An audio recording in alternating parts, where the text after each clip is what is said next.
Sadiq Khan's ultra-low emission zone, ULEZ, has sparked significant controversy, and the latest development in this saga is causing quite a stir. Over the past year, Khan's enforcers have seized thousands of non-ULEZ compliant vehicles from drivers who have refused to pay the ULEZ charge. More than 1,400 vehicles have been confiscated by bailiffs, with hundreds of these cars sold off in auctions. In fact, 761 vehicles were sold, raising £710,000 from drivers who had refused to pay the ULEZ fees. Transport for London, TfL, which oversees the ULEZ scheme and is under Khan's leadership, said the income generated from this programme is reinvested into improving London's public transport, such as expanding bus routes, especially in outer boroughs. This might sound like a good cause on paper, but it comes with a price, and that price is being paid by drivers, many of whom are already struggling financially. Khan expanded the ULEZ zone on August 29th of last year,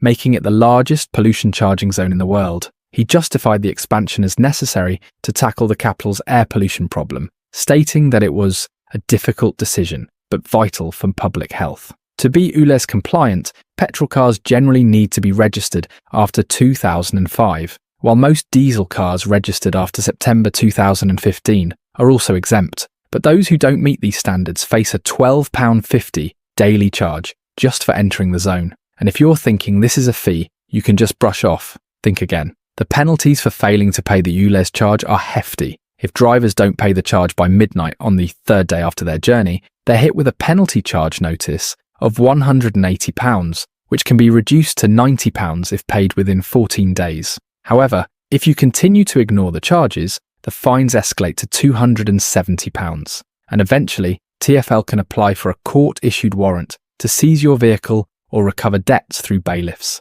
Some drivers have faced truly eye-watering sums. One driver with 45 warrants against them was traced to a new address and settled a debt of almost £16,000 in July. Another driver with 21 warrants paid over £7,800. Overall, TfL has recouped £25.6 million in ULEZ-related debt over 12 months, and they're not stopping there. The organisation announced plans to triple the size of its investigations team, further stepping up its enforcement efforts. Unsurprisingly, the ULEZ scheme has faced fierce opposition. An anti-ULEZ Facebook group with over 45,000 members actively encourages people to refuse to pay their fines, and some members even praise the vandalism of ULEZ enforcement cameras. The resistance to ULEZ highlights the widespread anger and frustration that many Londoners feel about the policy. For many, this isn't just about air pollution, it's about fairness, financial pressure, and the heavy-handed way in which enforcement is being carried out. Despite this opposition, TfL remains firm on its stance.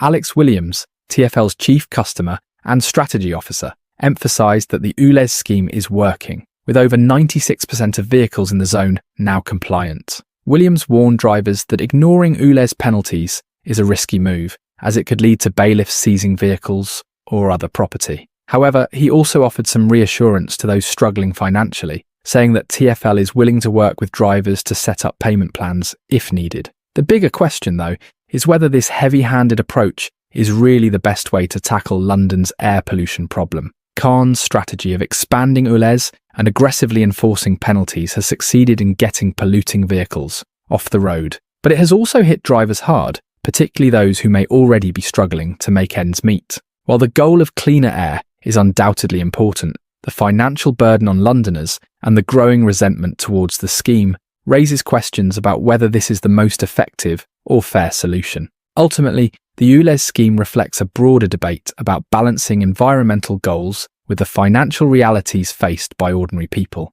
Khan's administration is adamant that this is the only way forward, but as opposition grows, it remains to be seen whether Londoners will continue to accept the scheme or push back even harder against it. Thanks for watching the Rhodes Report. Make sure to like, subscribe, and hit the notification bell for more updates.